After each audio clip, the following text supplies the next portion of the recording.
Verify my name before midnight, officer, because after that, this will not be your story to control. Major General Adrian Brooks said it quietly as Officer Mark Callahan closed the handcuffs around his wrists in the middle of an elegant dining room outside Alexandria, Virginia. Nobody at the table moved. Crystal glasses stood untouched beside half-finished plates. Soft jazz still played from a speaker near the kitchen, and the warm evening that had begun with laughter now felt impossibly distant.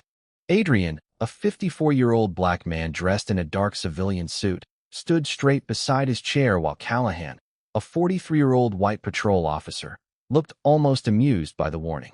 Major General, Callahan repeated with a dry laugh. That is what you are going with. Adrian did not answer. 25 minutes earlier, he had been sitting beside his wife, Dr. Olivia Brooks, listening to an old friend tell a story about a disastrous fishing trip in Georgia.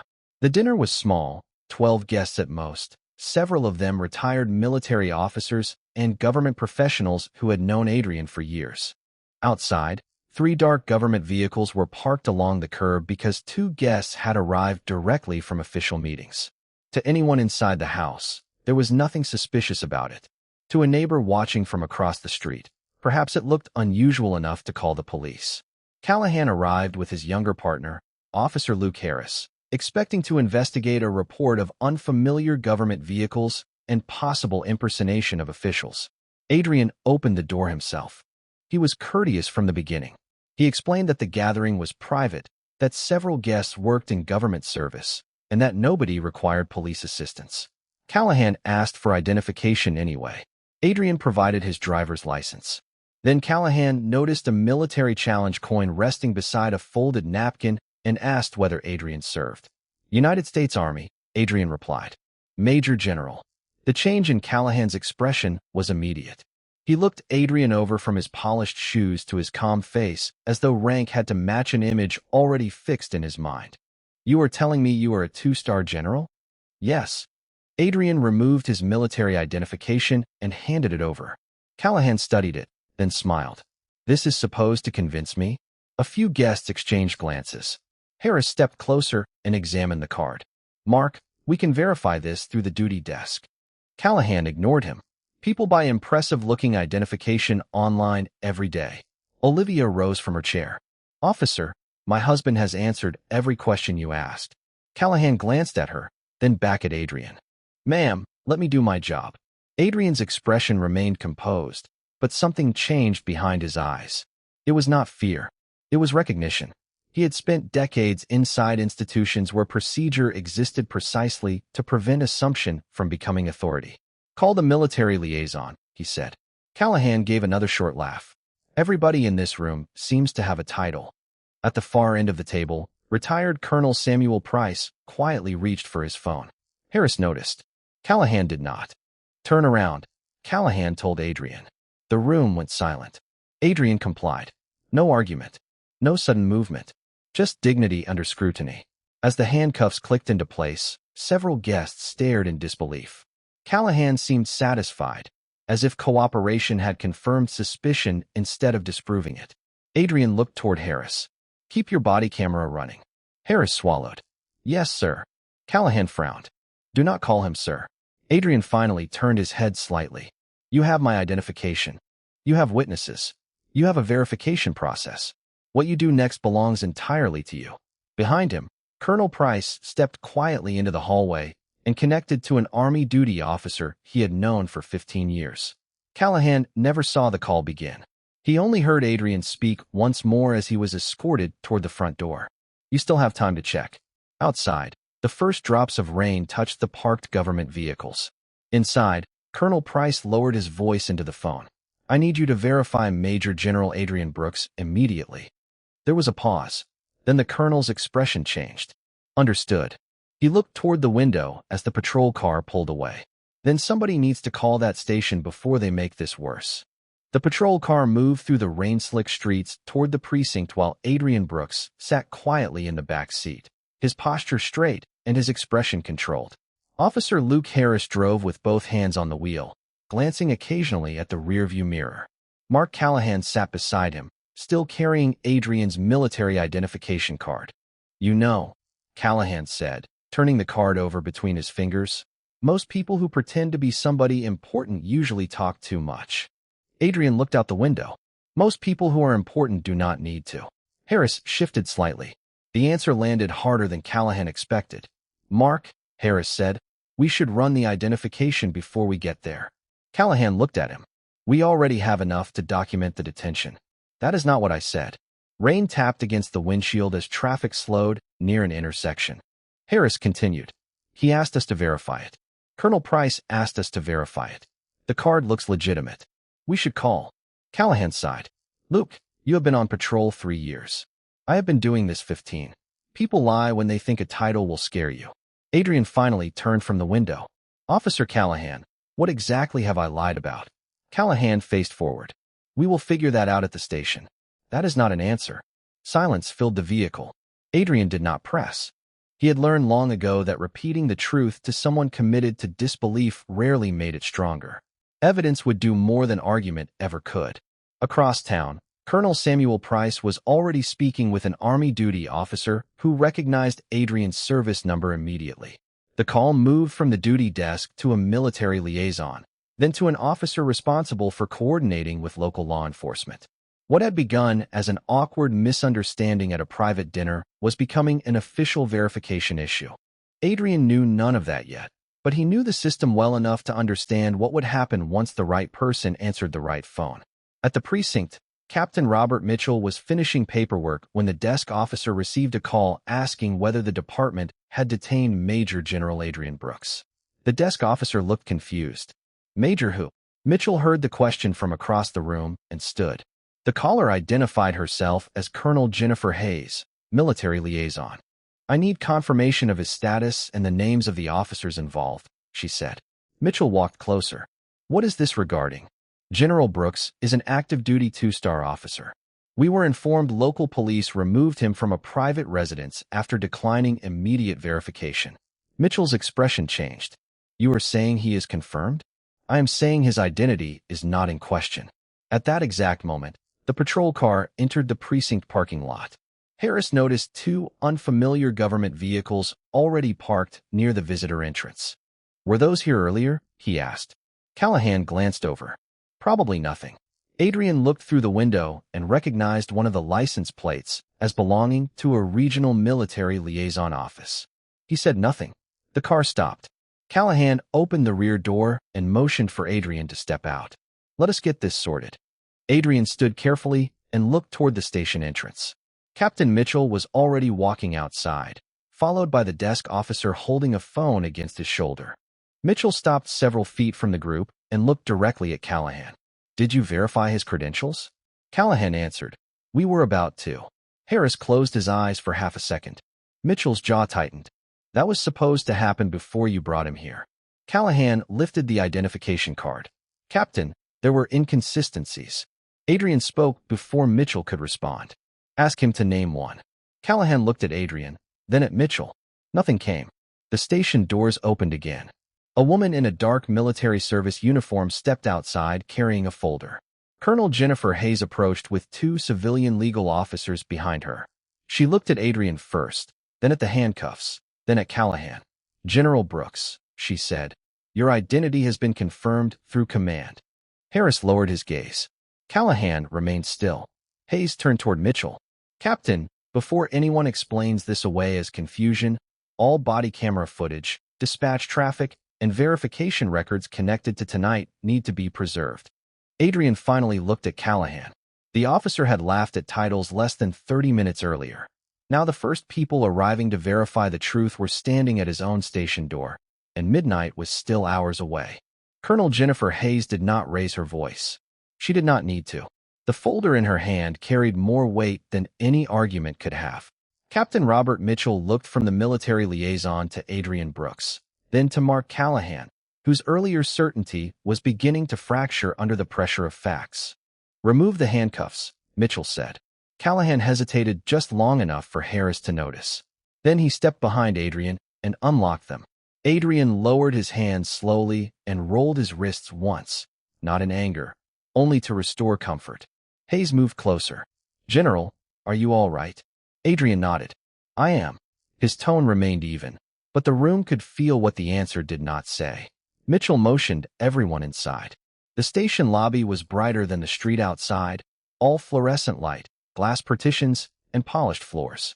Several officers looked up as Adrian entered beside Hayes instead of behind Callahan. The image alone changed the atmosphere. Callahan seemed to feel it. "Captain, I want it on record that the scene was unusual," he said. Mitchell stopped walking, then explained the unusual part. Callahan glanced toward Adrian. Multiple government vehicles. A private gathering. Claims of high military rank. People interfering with the investigation. Harris spoke before anyone else could. Nobody interfered. Callahan turned toward him. "Luke." Harris shook his head. "They asked us to verify. That is all." Hayes opened her folder, and verification was available immediately. She placed a document on the front desk. "General Brooks is active duty. His rank, identity, and current command status are confirmed." Callahan folded his arms. "That still does not explain the gathering." Adrian finally spoke. "You never asked what the gathering was for after I told you it was private. You said government officials were present. Several guests work in public service. That is not a crime." Mitchell looked at Callahan. "Did you observe any illegal activity?" Callahan paused.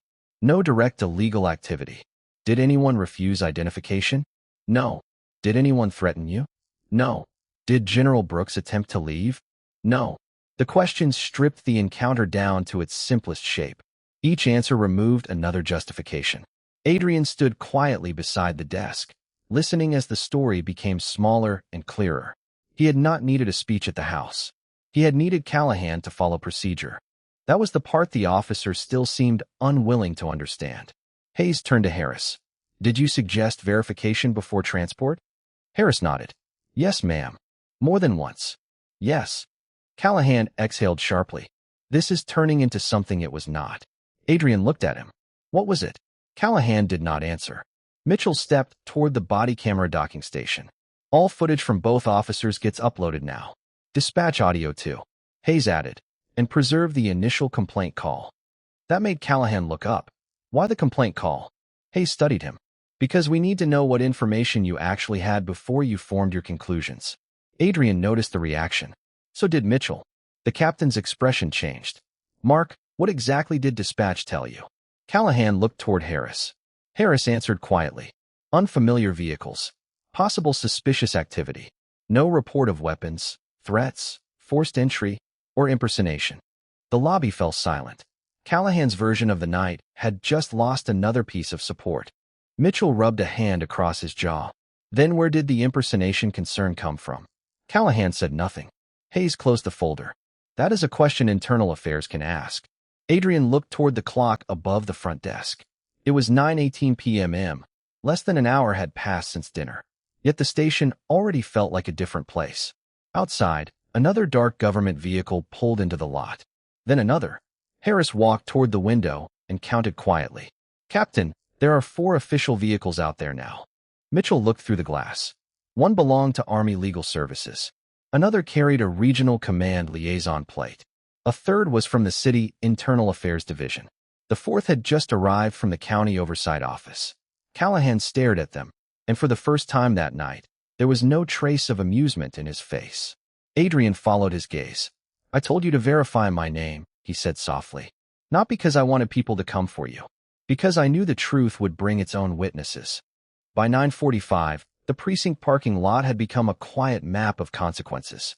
Army legal officers entered first, followed by representatives from the Regional Command Liaison Office, City Internal Affairs, and the County Oversight Unit. No sirens. No raised voices. No dramatic show of force. Just official vehicles, sealed folders, identification cards, and people who understood exactly what needed to be preserved. Major General Adrian Brooks sat in a conference room with Colonel Jennifer Hayes, while Captain Robert Mitchell coordinated the incoming review. Mark Callahan remained in a separate interview room with his body camera footage already uploading to the department server. Luke Harris sat across the hall, giving a recorded statement. The station had not been surrounded by enemies. It had been surrounded by procedure. Hayes opened a legal pad and looked at Adrian. "General, I need your account from the moment the officers arrived." Adrian nodded. He described the knock at the door, the questions, the identification request, the military card, the repeated offers to verify his status, and the moment Callahan decided disbelief mattered more than confirmation. He did not exaggerate. He did not guess at motives he could not prove. When Hayes asked whether he believed race influenced the encounter, Adrian paused. "I cannot tell you what was in Officer Callahan's mind," he said. "I can tell you that he looked at a black man in civilian clothes, heard Major General, and treated the statement as less credible before checking a single official source. That sequence deserves examination." Hayes wrote the words down exactly. Across the hall, Internal Affairs asked Harris a simpler question. "Did General Brooks provide identification?" "Yes." "Did you believe it could be verified?" "Yes." "Did you suggest doing so?" Harris looked toward the table. "Twice." "What did Officer Callahan say?" Harris exhaled. "That people lie when titles scare younger officers." The investigator stopped writing for a moment. "Did anyone at the residence claim General Brooks was impersonating an officer before Officer Callahan raised that concern?" "No." The answer changed the shape of the review. Back in the conference room, Mitchell entered carrying a preliminary incident summary. "We pulled the dispatch call," he said. "The neighbor reported unfamiliar vehicles and possible suspicious activity. Nothing about fake military credentials. Nothing about impersonation." Hayes looked toward Adrian. "So that theory originated at the scene?" Mitchell nodded. "Yes." Adrian leaned back slightly. "Then the question is what made him decide my identity was more suspicious than the original complaint?" Nobody answered. They did not need to yet. Evidence first. Interpretation later. At 10:15, one of the Internal Affairs investigators entered with another file. "Captain, Officer Callahan has prior complaints involving verification disputes." Mitchell looked up sharply. "How many?" "4 formal complaints in 5 years. 2 involved black motorists whose identification was eventually confirmed after extended detention. 1 involves a black veteran whose military status was questioned despite valid documentation." Adrian's eyes lifted. Hayes stopped writing. Mitchell took the file. "Were any sustained?" "No. 3 were closed individually. 1 ended with counseling." Adrian looked toward the darkened window where official vehicles continued to fill the lot. The night had just become larger than his own humiliation. "Were the body cameras preserved?" he asked. The investigator nodded. "Most of them." "Then review them before anyone tells me this was an isolated mistake." Mitchell looked toward him. "General, we will." Adrian's expression remained controlled. "Do not do it because I am a general. Do it because those people were citizens before anyone decided whether their titles mattered." At 10:32, another vehicle pulled into the lot. The insignia on the door belonged to Army Legal Services. Harris saw it through the hallway window and looked toward Callahan's interview room. Callahan was sitting alone now, the same man who had laughed at Adrian's rank less than 2 hours earlier. He had believed bringing Adrian to the station would place the story inside his own system. Instead, the system was opening every door he had assumed would stay closed. By 11 o'clock, the first body camera review had already changed the tone of the investigation. Captain Robert Mitchell stood beside an Internal Affairs investigator in a small briefing room, while the footage from Mark Callahan's camera played across a large monitor. Major General Adrian Brooks remained nearby with Colonel Jennifer Hayes, watching without interruption. The recording showed Adrian opening his front door calmly. It showed him answering questions. It showed him providing identification.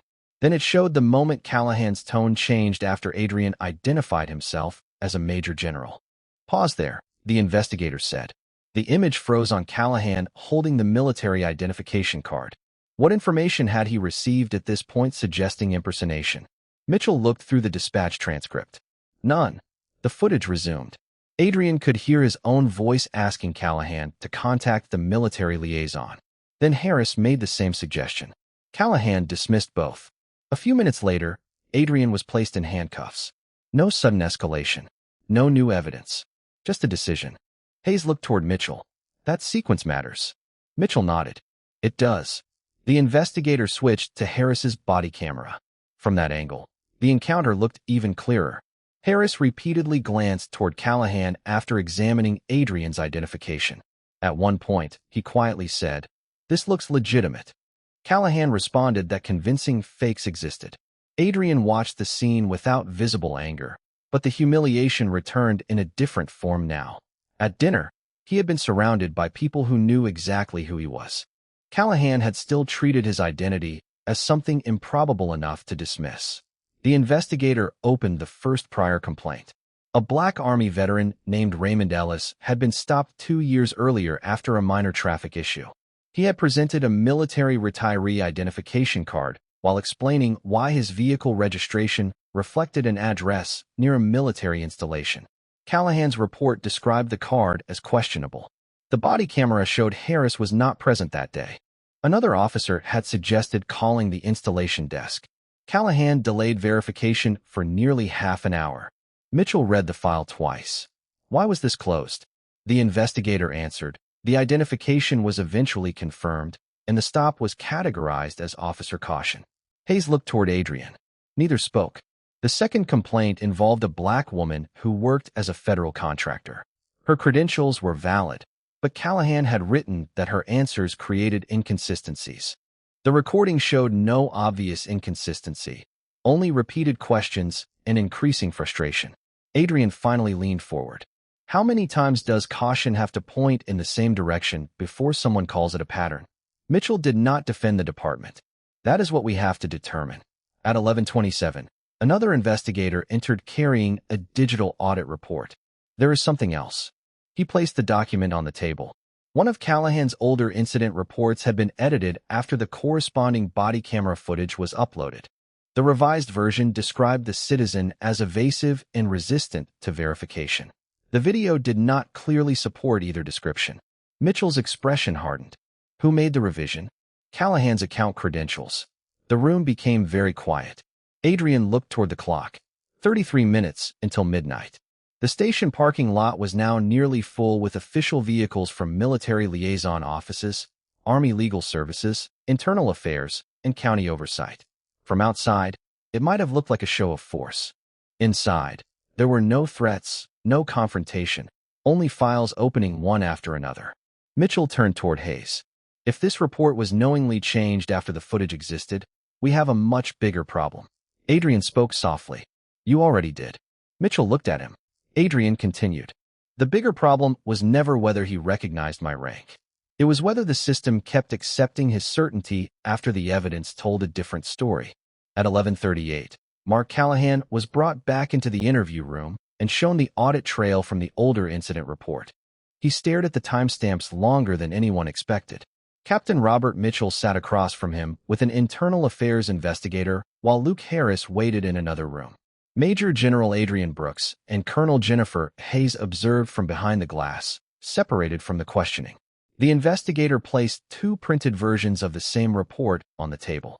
This is the original submission, she said. This is the amended version entered later that night.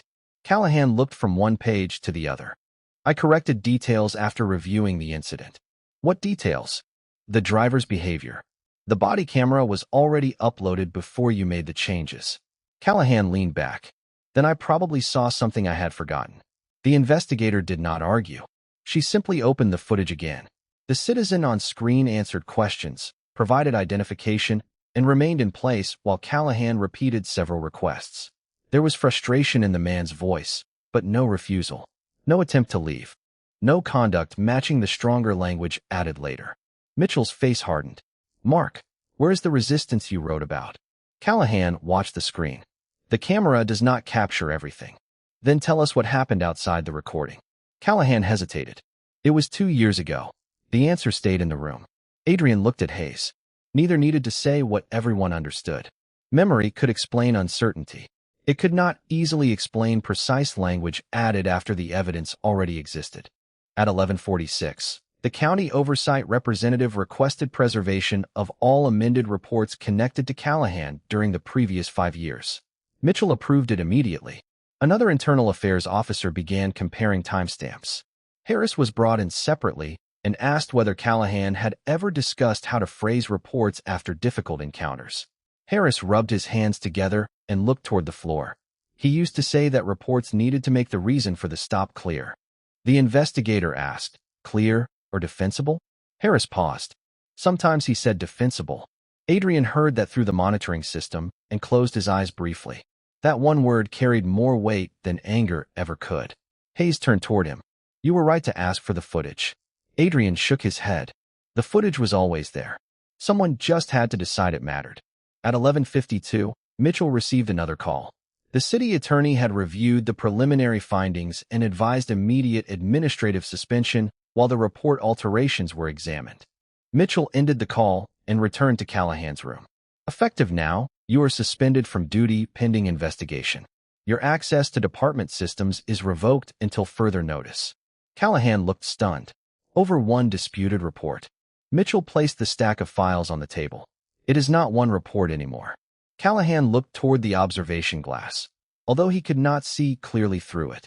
This is because of him. Adrian heard the words. He stepped away from the monitor and entered the interview room only after Mitchell agreed. Callahan looked up as Adrian came inside. The general did not wear a uniform. He did not need one. You think I did this to you, Adrian said. Callahan's jaw tightened. You bring military lawyers, oversight, internal affairs, and now I am suspended before midnight. What would you call it? Adrian looked at him for a moment. I would call it what happens when records are finally compared with reality. Callahan shook his head. You have influence. Yes, Adrian said. And that is exactly why this bothers me. Callahan frowned. Adrian continued. Because Raymond Ellis did not have my rank. The federal contractor did not have my command staff.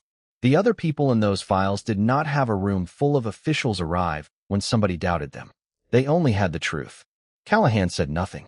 The station clock reached 11:57.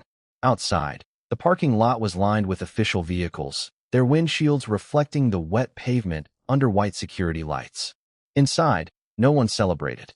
Mitchell removed Callahan's department access card and placed it into an evidence envelope. Hayes checked the preservation log. Internal Affairs secured the footage. Adrian looked through the window toward the lot. 3 minutes remained until midnight. The warning he had given at dinner had come true, but not in the way Callahan had imagined. No army had come to threaten the station. Something far harder to dismiss had arrived instead. Witnesses, records, procedure, and a truth that no longer depended on whether Mark Callahan chose to believe it. Midnight passed without ceremony. The clock above the front desk changed from 11:59 to 12, and for a moment nothing happened at all. No announcement. No applause. Just the low hum of fluorescent lights and the soft movement of investigators carrying files from one room to another. Major General Adrian Brooks stood near the lobby window beside Colonel Jennifer Hayes, looking out at the official vehicles parked across the wet lot. Mark Callahan had been suspended, his system access revoked, and the review of his prior reports was expanding by the minute. Yet Adrian felt no satisfaction. What happened at dinner had stopped being about him several hours ago. Captain Robert Mitchell approached carrying a folder that had just arrived from Internal Affairs. General, there is another complaint you should see. Adrian took the file. The incident was 3 years old. A black high school principal named Terrence Wallace had been stopped while driving home from an evening event. His license was valid. His registration was current. According to Callahan's written report, Wallace had appeared evasive when asked where he was going and had become increasingly uncooperative during verification. The complaint had been closed after a supervisor concluded the stop fell within officer discretion. Hayes looked at Adrian. Body camera? Mitchell nodded. Preserved. They watched it in the briefing room. Wallace appeared tired, confused, and increasingly frustrated, but he answered every question. When Callahan asked where he worked, Wallace provided the school's name. When asked why he was driving through the neighborhood, he explained that he lived less than 2 miles away. At one point, another officer suggested checking the address and ending the stop. Callahan continued questioning him for several more minutes. Adrian watched without speaking. The footage did not contain one dramatic act. That was what made it difficult to dismiss. It showed something smaller and more familiar, doubt that refused to disappear even after facts arrived. Mitchell paused the recording. His report says Wallace would not provide a clear destination. Hayes looked at the screen. He gave his home address twice. Mitchell nodded. Adrian opened the next page. The complaint response praised Callahan for exercising caution. Adrian read the sentence again. Caution keeps people safe, he said. But when caution keeps attaching itself to the same kind of person, someone has to ask whether it is still caution. Mitchell did not respond defensively. We should have asked sooner. Across the hall, Luke Harris sat alone after completing his statements. Adrian found him near the vending machines a few minutes later. Harris stood when he saw him. General, Adrian motioned for him to remain seated. Harris looked exhausted.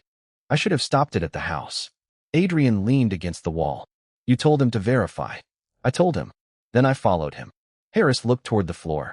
I kept thinking he had more experience, so maybe he saw something I did not. Adrian considered that. Experience can teach judgment. It can also make bad judgment feel familiar. Harris nodded slowly. What happens to me? That is not my decision. Adrian paused. But you already know what you should do differently next time. Harris looked up. Speak sooner. Act sooner. The correction was gentle, but Harris understood it. At 12:23, Mitchell received preliminary notice that the department would conduct an independent review of all complaints involving identity disputes, military credentials, and report amendments connected to Callahan. Hayes closed her folder. That could take months. Adrian looked toward the hallway where investigators continued working. Then let it take months. Fast justice that skips evidence becomes another kind of arrogance. Mitchell studied him. You could push this much harder if you wanted to. Adrian shook his head. I could make people move because of my rank. That is exactly what I do not want this lesson to become. Outside, the rain had finally stopped. One by one, some of the official vehicles began leaving, their headlights disappearing into the dark Virginia streets. The station was no longer surrounded. It did not need to be. The evidence was staying behind. By the following afternoon, the review had moved from one officer's conduct to the systems that had allowed the pattern to survive. Major General Adrian Brooks returned home just after 3 o'clock, where Dr. Olivia Brooks had kept the dining room exactly as it had been after the guests left. The table was cleared, but one folded napkin still sat beside the military challenge coin Callahan had noticed the night before. Adrian stopped there for a moment. Olivia entered from the kitchen and studied his face. Did they believe you? She asked. Adrian looked at her. Eventually, she understood immediately why that answer bothered him. Belief had arrived only after rank, military contacts, official vehicles, and preserved recordings made disbelief impossible. Olivia touched the edge of the table. And the officer? Suspended pending review. Adrian paused. But that is not the part one I'm thinking about. He told her about Raymond Ellis, the Black Army veteran whose identification had been doubted, the federal contractor whose credentials had been questioned, and Terrence Wallace, the school principal whose home address had been treated as something suspicious rather than something to verify. Olivia listened without interrupting. So what happens now? Adrian looked toward the window. They review everything. At the precinct, that process had already started. Captain Robert Mitchell gathered supervisors and internal affairs personnel in the briefing room and projected a timeline across the wall. Every complaint connected to Callahan was placed beside the corresponding body camera footage, dispatch records, verification timestamps, and later report amendments. What had looked separate for years now formed a visible sequence. Doubt, delay, repeated questioning, stronger language in written reports. Complaints closed one at a time. Mitchell stood with his arms folded. We kept asking whether each incident could be justified, he said. We did not ask whether the same justification kept appearing around the same behavior. Luke Harris sat near the back of the room, listening more carefully than he ever had during training. An internal affairs investigator opened another file and pointed to a discrepancy in the timing of a credential check. This driver was confirmed at 9:14. The report says verification remained unresolved until 9:32. Mitchell frowned. Why? Nobody answered. The investigator continued. That difference may have affected how the complaint was reviewed. Harris looked toward the body camera screen and thought about Adrian sitting in the patrol car the night before, already verified in everything except Callahan's mind. By early evening, Mitchell signed an order requiring supervisor approval for extended identity verification when valid documentation had already been produced. Another policy required disputed military or federal credentials to be checked through designated liaison channels before transport unless a separate lawful basis existed. The changes were procedural, almost boring on paper. Adrian would have approved of that. Real reform rarely looked cinematic after the moment that created it. 2 days later, Colonel Jennifer Hayes called him from the regional liaison office. The department has formally requested an outside review, she said. County oversight accepted. Adrian leaned back in his office chair. Good. Hayes hesitated. There is also pressure from command to make a public statement. Adrian looked at the stack of briefing material on his desk. About me? About what happened? Then do not make it about a general being embarrassed at dinner. Hayes waited. Adrian continued. Make it about why verification existed and why someone decided not to use it. Later that week, Callahan submitted his first formal response through counsel. He denied racial bias and described his decisions as caution based on unusual circumstances. Investigators did not argue with the statement. They added it to the record. Then they compared it with the footage. Adrian heard about the response but did not comment publicly. He had no interest in deciding Callahan's intent from a distance.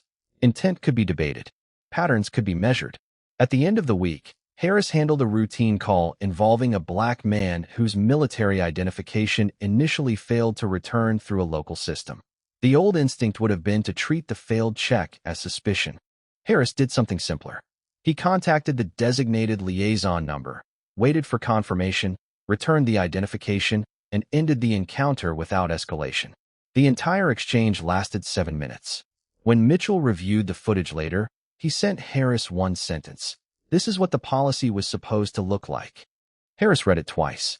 Across Virginia, Adrian was preparing for another official dinner, this time in uniform.